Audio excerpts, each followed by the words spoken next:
Hello, welcome to What the Heck Does That Card Do? Where we tell you about cards that you're going to go, huh? What?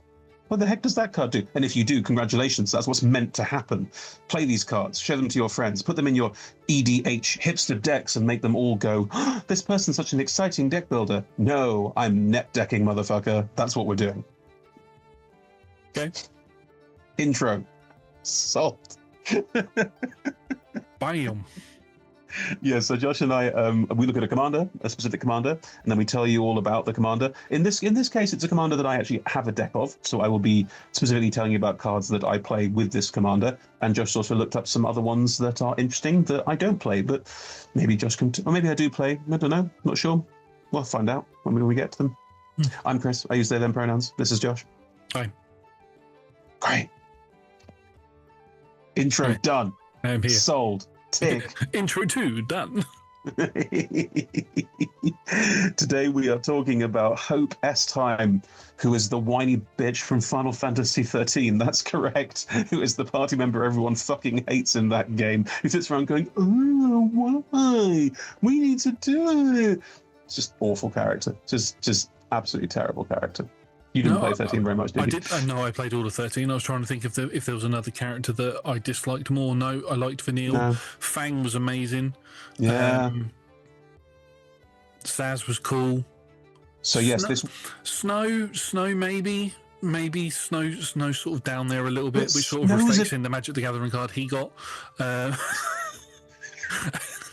And Lightning's amazing. So I really like the class of Final Fantasy 13. Snow's a taciturn grump because that's the character, that's the point of Snow. Hope is just a whiny ass kid. And then you see him grow up and become a whiny ass adult, which doesn't fix it in any way. His summon is Alexander.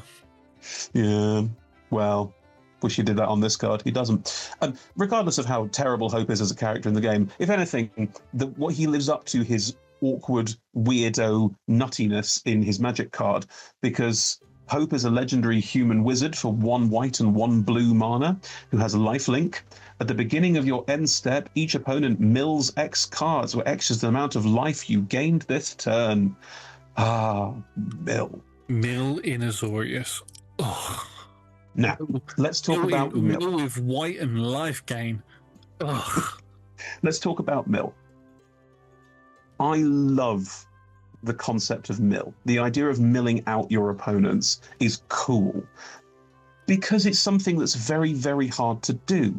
Unless you're milling everyone for a significant number of cards, taking 40 life off someone or milling 300 cards from other players is a completely different ball game. So you really need all the help you can get to make a mill strategy work.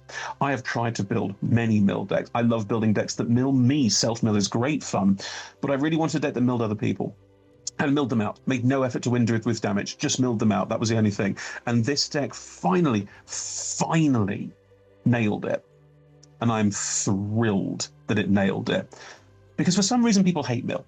I don't understand why people hate mill. It doesn't make sense to me. Like, is it because you see the cards? Do you see the cards that you would have played and then get cross because you can't play them? Josh, help me out here. Why do you hate being milled? I don't mind being milled. I play a lot of self-mill decks. I have 2 self-mill decks. I really like it. What I don't like is graveyard hate. Then my graveyards get exiled because then I can't bring the cards back. This is why I've started playing a lot more recursion in a lot of my decks now. Is if I do go against somebody who is using a mill strategy, then at least I could potentially have a way to get cards back. Yeah.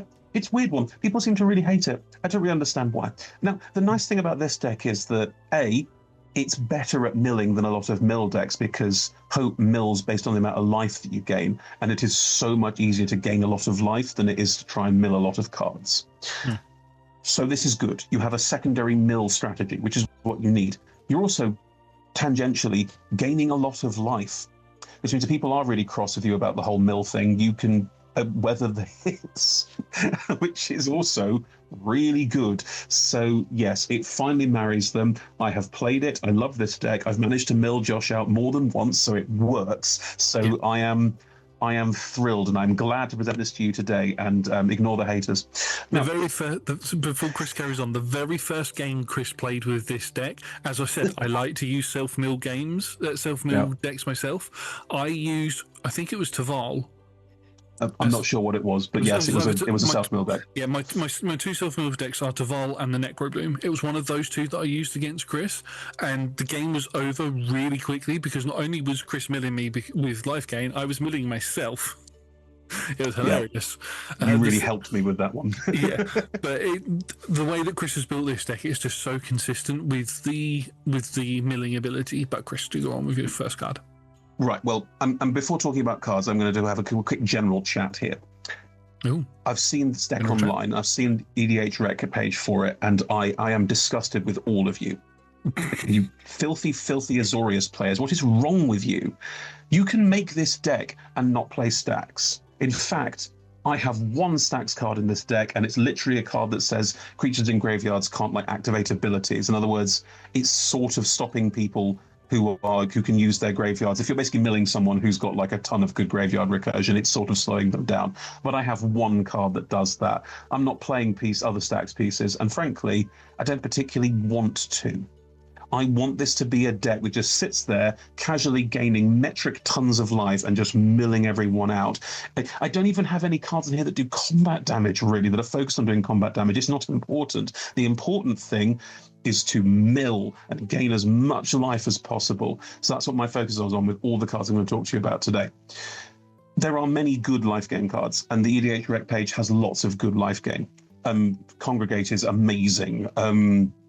War Report is incredible. Basically, what these cards tend to do is they tend to look at the board and go, how many creatures are on it or how many artifacts are on it. You gain life equal to the total number of them. These are very good cards because you're punishing everyone for playing, which is excellent, exactly what you want in a deck like this. I'm going to recommend two here that are slight oddball versions of this effect. The first is called Soul's Grace. It's 1 and a white. It's an instant. You gain life equal to target creature's power. This is particularly good if someone else is playing a Voltron deck, obviously. But people tend to want to make big creatures because for some reason they think that big creatures means they do big damage and therefore win. This is not what we want.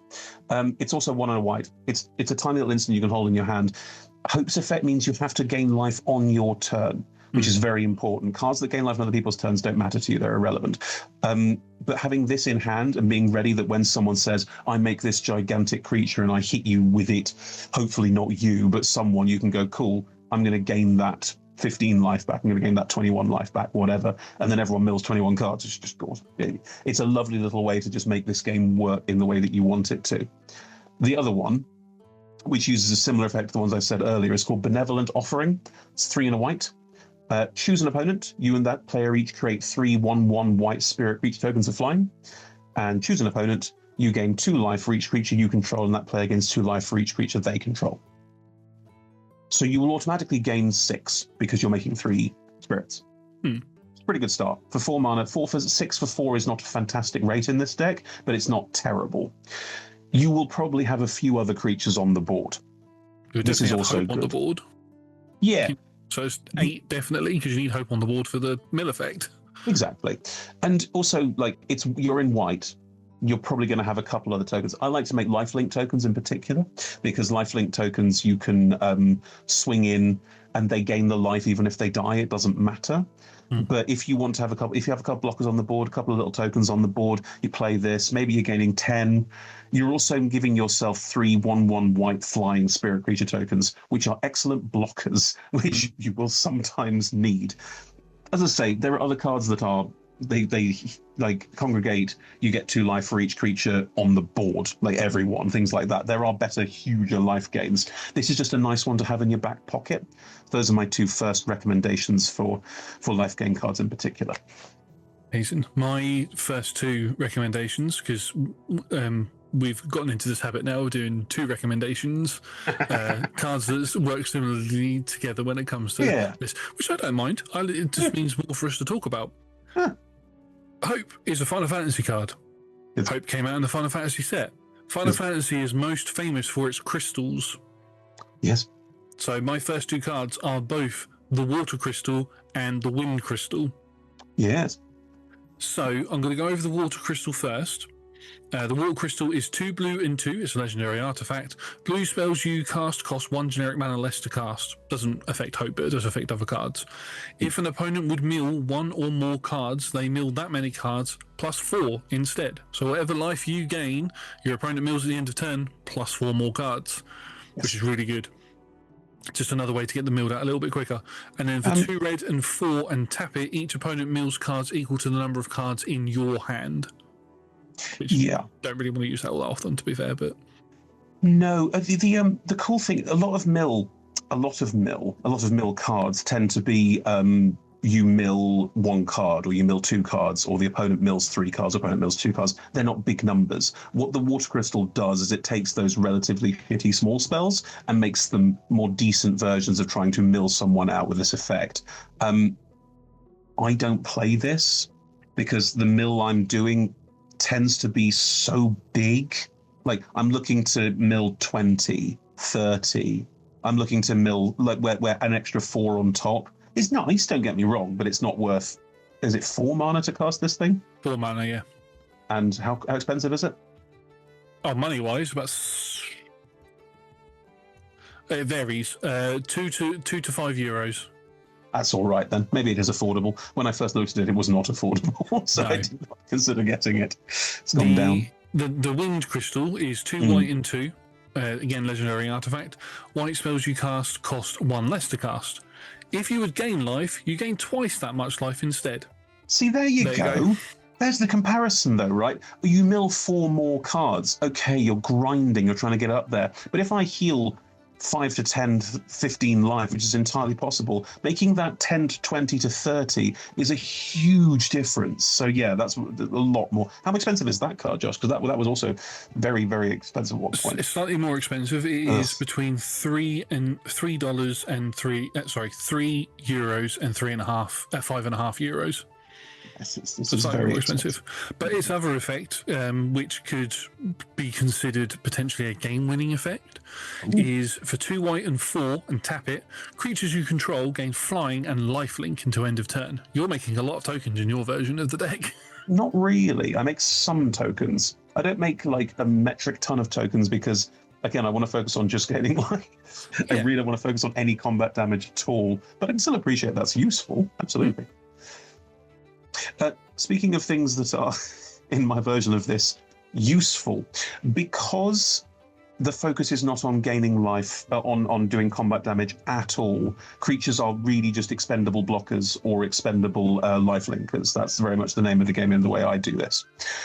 What that tends to mean, because you're gaining so much life, because you play all the life gain cards and there's loads of them, and because you are cycling back and forth how much life you gain, how much damage you take, it's very hard to kill you. Unfortunately, there is one thing in this game that makes it very easy to kill you, and that is goddamn commander damage. Hey! Commander damage is a bitch in this deck, because commander damage basically says it doesn't matter how much life you gain, I can still kill you with my commander if I ping you the right way. And that's real bad. So I have purposely put in a ton of effects that mean that I can shut that down. I've got 4, which feels like quite a lot to go through in one go, Josh. So I'll go through a couple and then mix back and forth. What do you think? Well, yeah, because I've got 2 cards that are protection for yourself as well. So you do 2, I'll do 2, you do the other 2. Oh, it's 2 and then 3. No matter. I'll start with a very simple, and this one is this is sort of like a catchment for a lot of things. Fog Bank is 1 and a blue. It's a wall. It's a defender. This creature can't attack. Has flying. Prevent all combat damage that would be dealt to and dealt by this creature. It's a 0/2. Walls are not a common card type anymore. They're not played a lot, and there aren't a huge number of them either, to be frank, especially not in blue and white. But walls are very cool in that quite a lot of them can't take damage. Like Fogbank can't take any damage. It can't deal any damage either, but you don't need it to. It's irrelevant. If someone is going to try and swing through with their commander, a Fogbank just means that they can't. It just sits there. It blocks, doesn't die. Their commander tries to deal damage. It doesn't. We move on with our lives. Unfortunately, unless it has trample. Yeah, so this is a starting point. Yeah. Against big old tramplers, you're in trouble, but having this in your deck is no bad thing to start this process off. That's when we start getting to the more nasty cards. And there are lots of cards that have this effect, but I'm going to start with Wall of Tears, which is 1 and a blue. It's again, creature wall. It's a defender, can't attack. Whenever this creature blocks a creature, return that creature to its owner's hand at end of combat. Oh. This one, there's another one called, I want to say Gomazoa, something similar like that. There's a whole bunch of different, basically blue walls and blue wall adjacent creatures that go, well, yes, I would die from this, but also now your commander is gone. It's effectively, if you attack me, your commander will go. This is useful for 2 reasons. One, you can probably, in this case, trample would still trample over, but some of the others, you can just remove the creature before it does any damage. So it stops that whole process from happening. 2, it's a 4-player game. If you play a Wall of Tears and put it on the board, it's what I like to call a rattlesnake card. That's not my term, other people use it. But rattlesnake cards are great, because a rattlesnake card sits on your board and says, you can attack me if you want, but you will lose out. Yes, I will probably lose out a little bit too, but you will lose your creature. You'll have to recast your creature. You'll lose all your 1/1 counters, all your equipment will fall off, all your auras will fall off. The number of times people will go, might just attack that person instead, is so high. For the most obvious version of this effect, Death Touch is the perfect rattlesnake ability. 1/1/1 token with Death Touch will stop anyone from attacking you forever, because they don't want to lose the creature they attack you with. Yeah. Because even if they do 40 damage, it doesn't matter. The 1/1 still kills them. So, well, kills their creature. So yeah, like it is very worth your while thinking about rattlesnake cards, and this is just one. There are many. My deck list is going to be below, and it's full of them. And I have found this to be the best way to deal with commander damage, which is the main problem this deck has. And you discovered that when we were playing our games, because the only way that I could actually defeat you was to actually commander damage. So you then sent me a whole bunch of pictures of these types of cards. Like, oh, I found all of these. I was like, oh no. Not just I found all these, but no one plays these cards. These are real weirdos, but they're perfect in this, which is exactly why I like to do this show. So yes. Keeping on with the idea of protecting yourself, I have 2 cards. Both of them one costs a blue and 2, the other one costs a white and 2. They both have the same effect. Creatures can't attack you unless their controller pays 2 for each creature they control that's attacking you. The blue one is called Propaganda. The white one is called Ghostly Prism. They are... Is it Prism or Prison? Prison, sorry. These are very good cards. I mean, individually, they are very good anyway. But with the fact that the biggest weakness that you have in this deck is commander damage, I'd probably play both of these if I had this deck in the deck. I don't play either of them. I play Windborn Muse, which is a creature version of Ghostly Prism. Yeah, I'd probably play all 3 of them. The thing is, if someone wants to hit you with that, they will find 2 mana. Well, no, it's 6 mana, because they pay Windborn Muse's cost, you'd have to draw all 3, cost, then you'd have to draw all cost. 3. What are the chances of drawing all 3? What I'm saying is, like, against the problem is that works really well against a wide board. Ghostly Prisons and things are very good against I attack you with 20 tokens, which is very hard to do anything about. But against one big creature, it's just 2 mana. I mean, it might be 4. As you say, it's not the world's worst idea, and more defense in this deck is good. This is a general point of opinion. That's what you need, absolutely. Especially if you're not playing stacks, which I don't like playing stacks. I want to play things that... Is this stacks? No, this is slowdown. This is rattlesnakes. This is get out of my way. Yeah. This is great. Yeah. In that vein, 2 more creatures that do similar things to this, and they're both legendaries. Socrates is from Assassin's Creed. Socrates, Athenian teacher. He is a human advisor for 1 white and a blue. He's a defender. Again, can't attack. He has hexproof as long as he's untapped, which he's a defender. He should never be tapped. This is good. However, Socratic dialogue. Tap Socrates. Until end of turn, target creature gains. If this creature would deal combat damage to a player, prevent that damage. This creature's controller and that player each draw half that many cards rounded down. Card draw is good. This is just a general point across all of Magic. The more card draw, the merrier. And also, this doesn't, you don't take the damage and then lose it, or you don't this prevents the damage from happening point blank. So even if someone's attacking you with a 20/20 commander with trample and unblockable and all the rest of it, doesn't matter. Tap Socrates. You draw cards, they draw cards. Unfortunately, he only has hexproof as long as he's untapped. So if you tap Socrates to do the effect, they could remove him. The effect still happens. The effect doesn't go away. You still get one bite of the apple to do it. But yeah, he is a very, very good hold everyone in place to make sure that the commander damage doesn't go through to you. In a similar vein, Guafa Hazid, which is a much older card, is a 1 white and a blue human rogue, where for white, blue, and tap, put a bribery counter on target creature you don't control. Its opponent draws a card. Creatures with bribery counters on them can't attack or block. So this shuts the creature down. Literally, they can't do anything with that creature now. It is literally just a body on the field. They don't lose it. They don't have to. They might want to destroy it and recast it to get rid of the counter. That's fine. But also, it's white, a blue, and tap. You can keep doing this, which is quite brutal. But yes, protection. Very important in this day. There's no question. I love Guafa. I had Guafa in my old Rafik deck, which was my first ever deck that I made myself that wasn't from Precon and all that sort of stuff. I had Guafa, and then I had Socrates to it before I took everything apart. But yeah, they're both really, really good cards. Yeah, absolutely. Sticking on the sort of drawing a lot of card idea thing, there are two cards that have very similar effects that allow you to draw cards during your end step. Yes. The first one, I've just seen how much this card now costs, and I'm absolutely flabbergasted because I got it in a precon, and that is the Gaffer. Oh god, yeah, it's way overpriced now. Yeah, the Gaffer is a white and 2 for a halfling peasant who is a 2/3. At the beginning of each end step, so not just yours, but each end step, if you gain 3 or more life this turn, draw a card.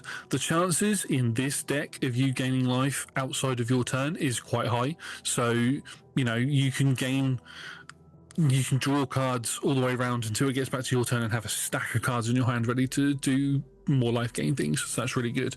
The other one, from Edge of Eternities, is Halia Guided by Light. Yeah. Legendary creature. Yeah, white and 2. Whenever she enters or an artifact you control enters, you gain 1 life. This is where the difference is. This one says at the beginning of your end step, draw a card if you've gained 3 or more life this turn. And then she's got Warp White, so you can bring her in really early, and then at the end of that turn she will then get exiled, and then you can cast her again for her normal cost at a later turn. Both really good cards, both good ways to get yourself life for one. Well, more life, more so with Halia than with the Gaffer, but it's a good way for you to get consistent draw during each of your end steps. Draw is really interesting, and it's worth talking about card draw because these colors are not famously, like, blue is a decent draw color, but normally it comes with certain, like, you have to spend quite a lot of mana to do it, and these colors are not good for mana acquisition. So yeah, what I've found is that you want to put effects in that can draw a lot of cards in really interesting ways. And this one is on the EDH rate page for it, because honestly, I can't think of any other deck this card works in, but in this deck it is so fun and so weird and very, very cool. Marina Vendrell's Grimoire, for 5 and a blue, is a legendary artifact. When it enters, if you cast it, draw 5 cards. So if you cheat it, you get nothing. But also, this deck doesn't cheat it, so it's fine.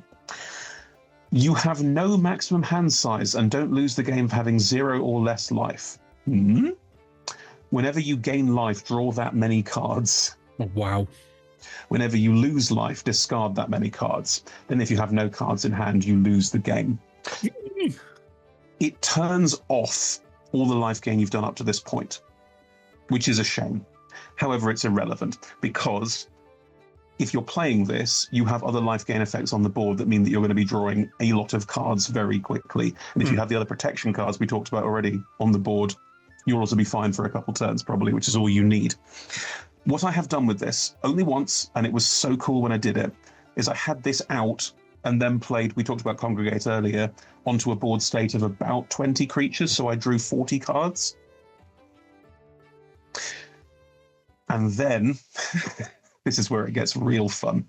Because you're drawing that many cards, the chance of you drawing one of your super cool cards that works really well with this is quite high, like Martyr of Sands, which is a really weird white card draw spell.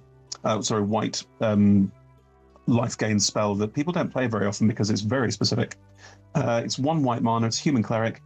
1, reveal X white cards from your hand, sacrifice Martyr of Sands. You gain 3 times X life. Ooh. So if you've drawn a ton of cards, suddenly, boom.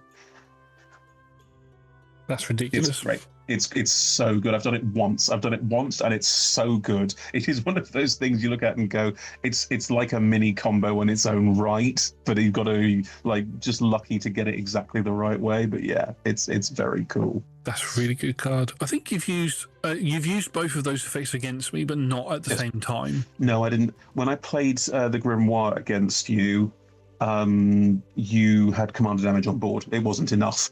And when I played the Martyr, I managed to get like 12 life off it because I had 4 white cards in hand. So it's still good. It's still a very good life. For 1 white mana, or for 1 and 1 to activate, still a very good effect, don't get me wrong. Oh, yeah. My next card, again, is on the slightly pricier range, but it's just too good to not have in this deck. Hope's ability activates during the end step. We've also got, I've also suggested the Gaffer and Halia, whose effects also activate during the end step. Yes. So why not have a card that can give you an additional end step? Yes. This is Y'shtola Raoul Rule. This is the mono blue one from Final Fantasy, and not the one in the precon. She is 2 blue and 4 for a cat druid 3/5. At the beginning of your end step, exile target creature you control, then return it to the battlefield under its owner's control. Then, if it's the first end step of the turn, there is an additional end step after this step, which means Hope triggers twice. Yeah. As does the Gather and Halia, and any other sort of end phase cards that you have in the deck.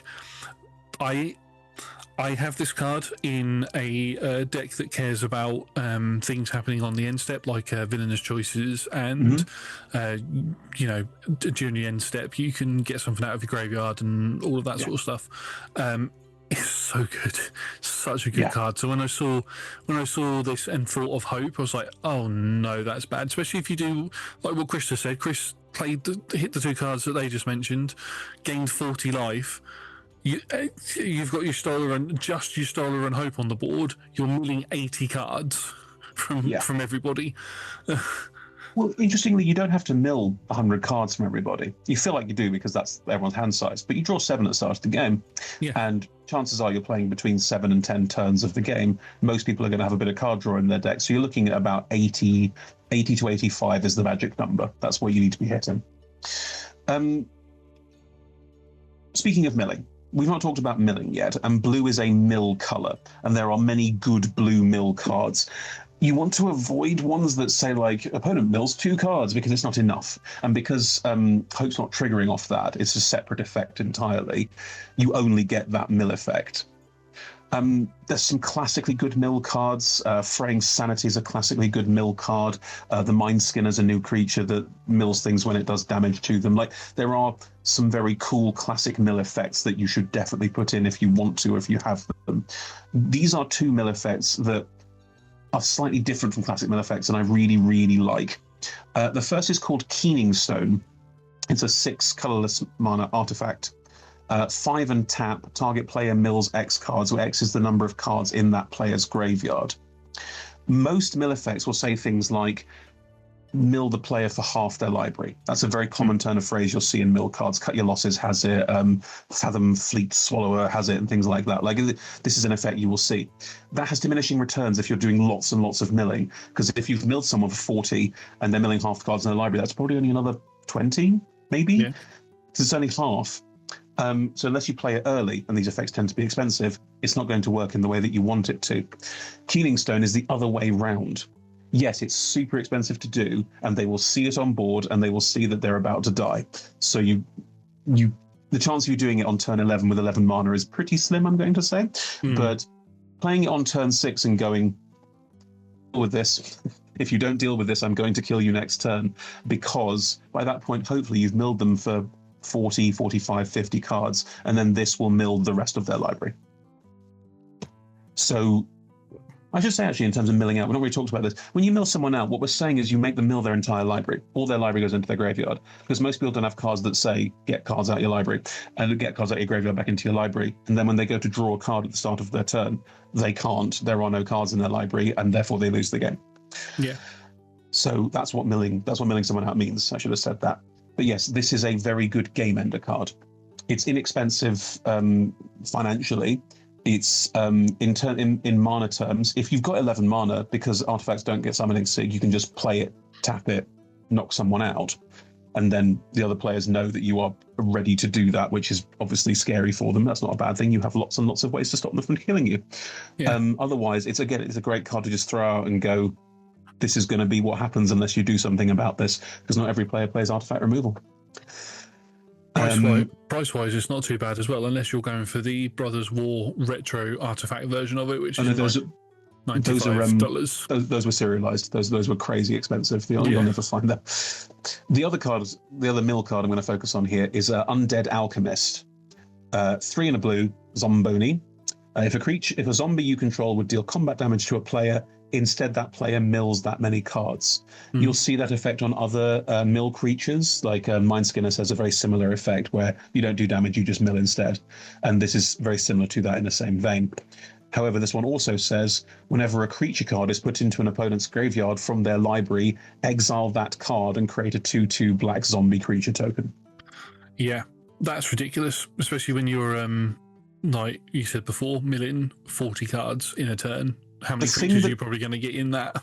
The thing that's really cool about this one in particular is it's unassuming, because you play it and go, cool, this will get better the more I mill.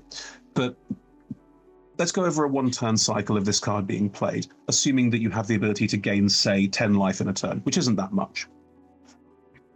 You play the Alchemist. On your end step, you gain 10 life. That person then, because of Hope's effect, mills 10 cards. If you're lucky, and most decks are about this sort of statistical analysis, you'll get between 3 and 4 creatures in that. Therefore, let's say 3. Let's lowball it.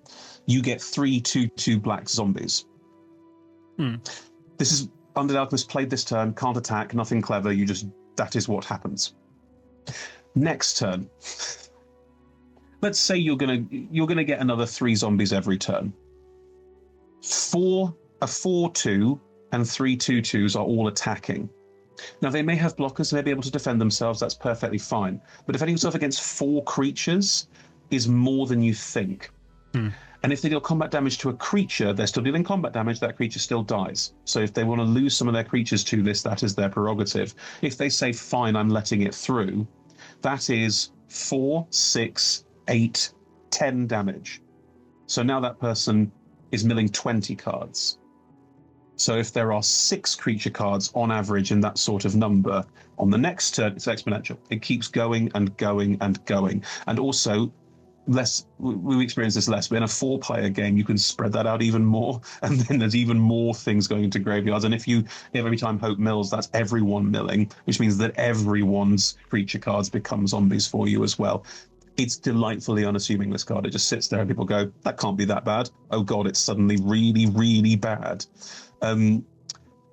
Anything that says create a zombie whenever something happens, which usually is in zombie decks. Yeah. Almost every card that does that, people go, how bad can it be? And after one turn cycle go, it's really bad. Why are there 15 zombies on the board? When did this happen? Because it's something like whenever a creature dies, which happens way more than you'd think. Whenever a zombie does combat damage, it happens way more than you'd think.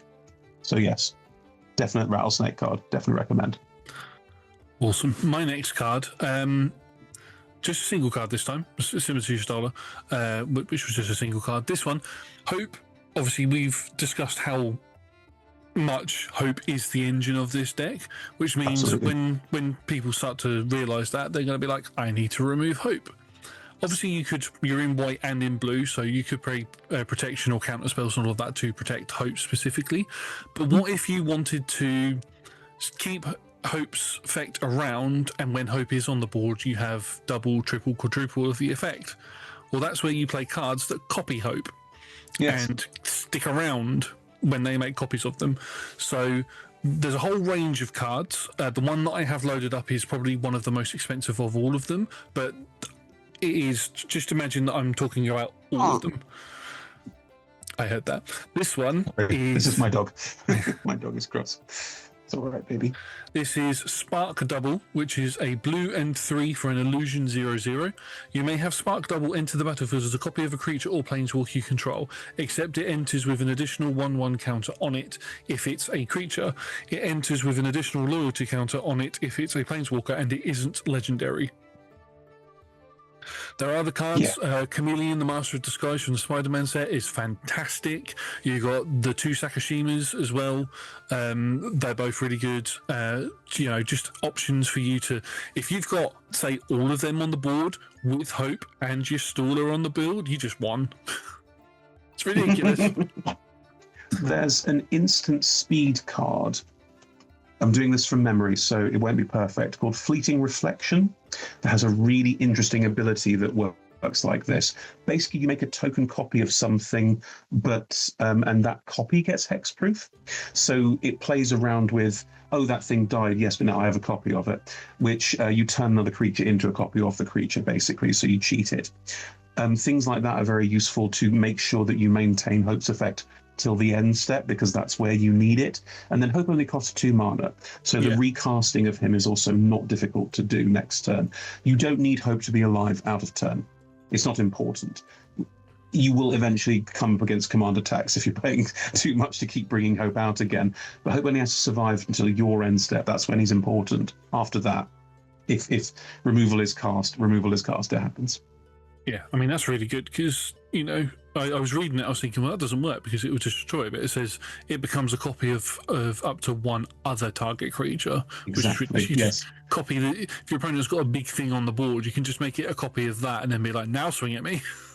Exactly, yeah. Fleeting Reflection is a fun one because it gives hexproof, which is very useful to block things like this. You can also use it to make a 1/1 token, a copy of your commander until the end of the turn, so that your commander goes, but you still have a copy of the effect that you need and stuff like that. There's clever ways to use it. So it is a cool one, and I particularly like that one in decks with blue because it really feels like misdirection, playing around with it. I really, really enjoy it. Yeah.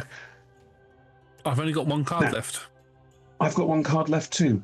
Do you want me to go so then you can close out the episode? No, I'll go. That's fine. Okay. I don't mind you closing out. That's not a problem. Okay. This card, I rail against the idea of staples. I really don't like that you will see the same cards in every deck. I find that boring. It's a shame. I still play them because I want to, win sometimes. But also, I have a card here that, frankly, I have bought many copies of now, is in many of my white decks, and turns out is just so good that I really can't argue with it being in everything. Righteous Aura, 1 and a white enchantment. For white and pay 2 life, the next time a source of your choice would deal damage to you this turn, prevent it. Yeah, that's very good. It sounds unassuming, and to be fair, it is unassuming. It's an enchantment. People don't remove enchantments, it's very hard to do. You're paying life to not lose life. So most people won't bother doing it because it feels like a bit of a waste. It also costs mana to do. It costs 1 white mana to do this every time. It doesn't tap it. If you use this, you can use it again and again and again. Now, in a life gain deck like this one, you've got life to burn. Life is a resource. You don't care about it anymore. And this stops commander damage because it prevents the damage. Yeah. It doesn't. You don't take it and then heal it in the end of turn or anything like that. It just prevents it. In other words, if someone is swinging with a huge Voltron commander that you have no way to block or that they've made unblockable, it doesn't matter. It just sits on your board and lets you go, cool, instead of 20, I'll take 2. Yeah. In a life gain deck, obviously, it's crazy good. In any other deck, there are so many times where you want the ability to go, I'm just going to not take that one thing that would be the final piece of damage that kills me, so I get 1 more turn to try and defeat you. I've struggled to find a card that is as good at protection as this card is. And yeah, it's in so many decks now. I use it all the time, and it's great. Yeah, it's less of a staple, like a card that everybody plays in their deck, and it's It's a staple for me. It's a staple for you. It's your pet card, as it were. It's a card that you found that it works for you for the strategies that you play. Pet card to me implies to a certain extent that it's like not necessarily good. I genuinely think that if you play a white deck, you should play this card. It doesn't matter what the deck's theme is. It doesn't matter what the deck does. It's irrelevant. The ability to 1 mana, pay 2 life, nullify an attack in Commander, where you often get like big swings out of nowhere. I can't think of a scenario where I wouldn't want that. Yeah. Like, even in the go wide overrun, I've given everything trample and +3/+3, and I've got a board of 20 creatures. If you block one of them, if you can block some of them or not take all the damage, and then just nullify 1 piece damage. Also, it doesn't tap. If you've got if it's going to be more than 2 damage from each source, if you've got 5 white mana open, which you probably wouldn't, but let's say like you did, you can probably negate most of that and survive a turn. Teferi's Protection it's not a game changer, is it? It is not. Do you know, Josh? Let me just check. 1 sec. Bear with me. But yeah, cards like Teferi's Protection, Clever Concealment, things like that. There are cards that you pay a lot of like real world cash dollars for the ability to not have effects, not have damage just kill you outright, and then annihilate the other person on the crackback. It's a big part of how Magic works. And this card does all of that for 1 and a white, plus any whites you've got, any white mana for every time you want to do it. And it costs 40p. Compared to Teferi's Protection being $25, $30. Closer to 40. And you can do it. Changer. It is a game changer. And you can do it once. You cast that spell once, and then you're on your own. You could do this every turn if you wanted to. Yeah, I think this might be, like, of all the cards I've ever found, this might be just like why would you not play it everywhere? Why would you not just play a copy in every deck that has white in it? Yeah, I like that. Yeah. Right, so my last card is, if you wanted to take the deck in a more evil direction and be really, really mean about the cards that you're milling, and make it so your opponents can't play the cards out of the graveyard at all, this is Rest in Peace. For See, I wouldn't. God, I would not play Rest in Peace. Rest in Peace, basically, you know how some Stacks cards really feel like a fuck you to the table, like Stasis Winterorb. There are some cards that get ridiculous salt scores. This is one of them. this is one of them in this deck in particular. So I'll read it out to you. It's a 1 and 1 enchantment. Yeah. When this enchantment enters, exile all graveyards.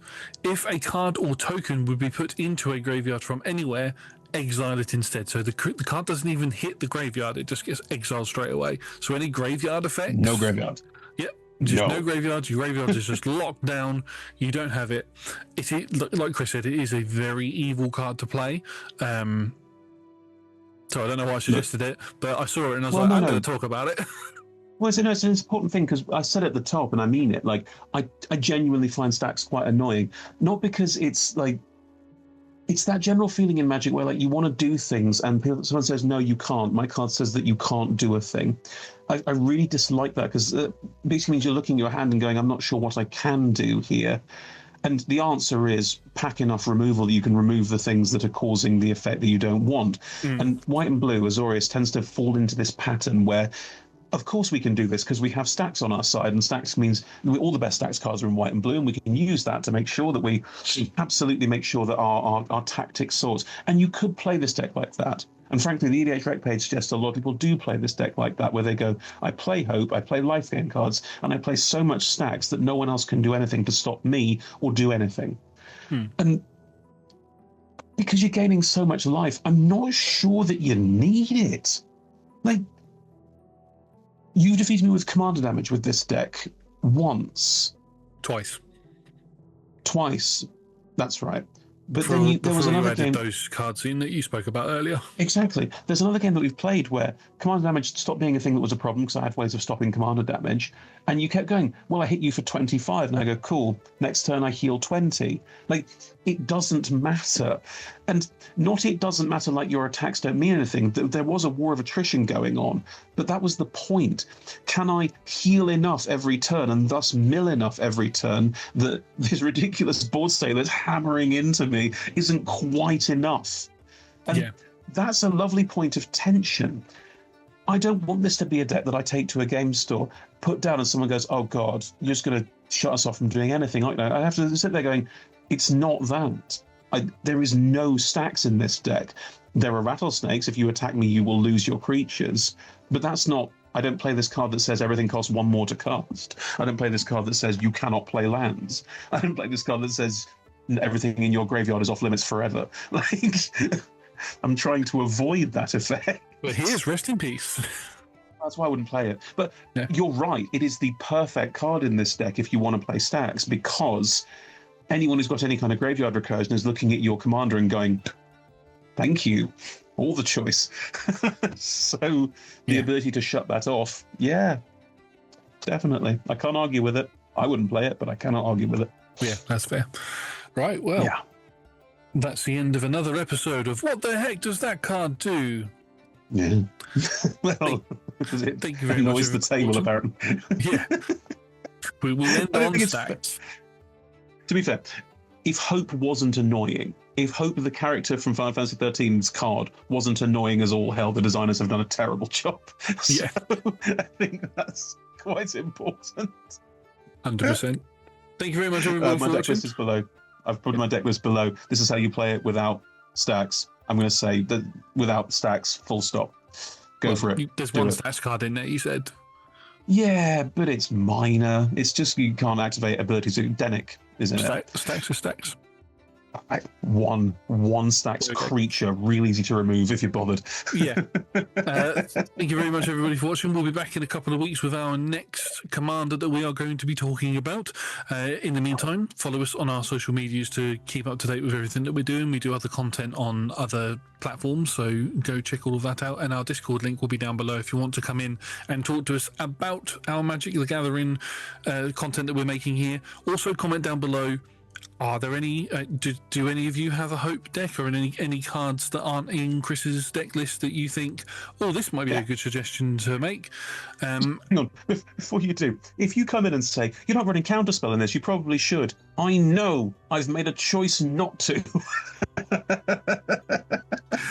No Counterspell, no Path, no Swords. It's got none of them in it, and it still wins.